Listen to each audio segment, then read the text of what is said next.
Reveal today മീഡിയയിലേക്ക് എല്ലാവരെയും സ്വാഗതം ചെയ്യുന്നു. മത്തായിയുടെ സുവിശേഷം 6:7 പ്രാർത്ഥനയെക്കുറിച്ചുള്ള വിവിധ കാര്യങ്ങൾ പരിശുദ്ധ നമ്മളെ പഠിപ്പിച്ചുകൊണ്ടിരിക്കുകയാണ്. ഡെയിലി ബ്രെഡ് ധാരാളം പേർക്ക് അനുഗ്രഹമാണ് കേൾക്കുന്ന ദൈവത്തെ സ്തുതിക്കുന്നു. പ്രാർത്ഥിക്കയിൽ നിങ്ങൾ ജാതികളെ പോലെ ജൽപ്പനം ചെയ്യരുത്. അതിഭാഷണത്താൽ ഉത്തരം കിട്ടുമെന്നല്ലോ അവർക്ക് തോന്നുന്നത്. അവരോട് തുല്യരാകരുത്. നിങ്ങൾക്ക് ആവശ്യമുള്ളത് ഇന്നതെന്ന് നിങ്ങൾ യാചിക്കും മുമ്പേ നിങ്ങളുടെ പിതാവോ കർത്താവ് പറഞ്ഞ് ഒത്തിരി സന്തോഷമായി. അപ്പോൾ ആദ്യം പറയുമ്പോൾ നമുക്കൊരു കൺഫ്യൂഷൻ തോന്നും. കാരണം അപ്പോൾ കാര്യങ്ങൾ ദൈവത്തോട് തുറന്ന് പറയണ്ടായോ? അതിഭാഷണം ചെറിയ ഒത്തിരി ഗ്രാമറും പ്രാസവും ഒത്തിരി പ്രകൃതി ഭംഗിയൊക്കെ ചേർത്ത് ശുദ്ധനായ വിക്തനായ നല്ല കാര്യമാണ്. നമുക്ക് അങ്ങനെ തന്നെ ദൈവത്തിന് മഹത്വം കൊടുക്കണം. പക്ഷേ നമ്മുടെ കുഞ്ഞുങ്ങളൊന്നും അല്ലയോ ശ്രീമാനായ പപ്പ എന്ന് അങ്ങനെ വിളിക്കുന്നത്. അപ്പനും മക്കളുമായിട്ടുള്ള ബന്ധത്തിലേക്ക് ധൈര്യത്തോടെ വന്ന് ഡാഡി അബ്ബാ പിതാവേ എന്ന് വിളിക്കുന്ന പുത്രത്വത്തിൻ്റെ ആത്മ. അപ്പോൾ എനിക്കറിയാം, ഞാൻ എൻ്റെ പിതാവിൻ്റെ അടുക്കിലേക്ക് ചെല്ലും. എൻ്റെ ഹൃദയങ്ങളെ അറിയുന്ന ദൈവത്തിന് അറിയാം എൻ്റെ ആവശ്യങ്ങളെന്തോ. അപ്പൻ പറയണ്ടായോ? പറയണം.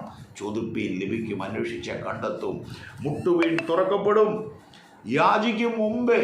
പിന്നെന്തിനാ പ്രാർത്ഥിക്കാൻ പറയുന്നത്? അങ്ങനെ അറിയാമെങ്കിൽ ഈ ദൈവത്തിന് അങ്ങ് ചെയ്താൽ പോരായോ? ഇല്ല കുഞ്ഞെ, കരയുന്ന കുഞ്ഞിനാണ് പാല്. അതിനെ ഫീഡ് ചെയ്യാൻ അതിൻ്റെ കരച്ചിലിരുന്ന അമ്മ പറയും, അതിന് വിശക്കും. നമ്മുടെ ബന്ധം കൂടെ റിലേഷനാണ്. പ്രാർത്ഥിക്കാനായിട്ട് നമ്മൾ സംഘടനക്കാരൻ പറഞ്ഞ് രാവിലെ ഉച്ചയ്ക്കും വൈകിട്ട് ഞാൻ സങ്കടം ബോധിപ്പിച്ച് കരയും. അപ്പം ദൈവത്തിനടുക്കിലേക്ക് വരാൻ ദൈവം വെച്ചിരിക്കുന്ന ഒരു ഉപാധിയാണ് പ്രാർത്ഥന. നമ്മുടെ ദൈവമായതുകൊണ്ട് ബുദ്ധിക്ക് നടക്കും പല കാര്യങ്ങൾ. എങ്കിലും കർത്താവ് എന്തെങ്കിലും യാത്ര പോകുമ്പോൾ നല്ല വണ്ടി, നല്ല അറിയാവുന്ന ഡ്രൈവർ, പിന്നെ എന്തിനാ പ്രാർത്ഥിക്കുന്നത്? ആമേൻ. വരാം, പ്രതിസന്ധികൾ വരാം, പ്രശ്നങ്ങൾ വരാം. അയ്യോ എനിക്കതിനുള്ള ജ്ഞാനമുണ്ടല്ലോ, ഞാനത് പഠിച്ചാണല്ലോ, ഞാനടുത്ത് എക്സ്പേർട്ടാണല്ലോ. കുഞ്ഞെ നിനക്ക് തെറ്റാം. വേദോസൊരു വചനമുണ്ട്, കുതിരയുള്ളതുകൊണ്ട് ജയമായില്ല, സൈന്യബഹുത്വത്താൽ രാജാവ് ജയം പ്രാപിക്കുന്നില്ല. അപ്പോൾ ദൈവത്തിന് പ്രാർത്ഥിച്ചിട്ട് ദൈവകരങ്ങൾ കൊടുക്കുമ്പോൾ ദൈവം സൂക്ഷിക്കും.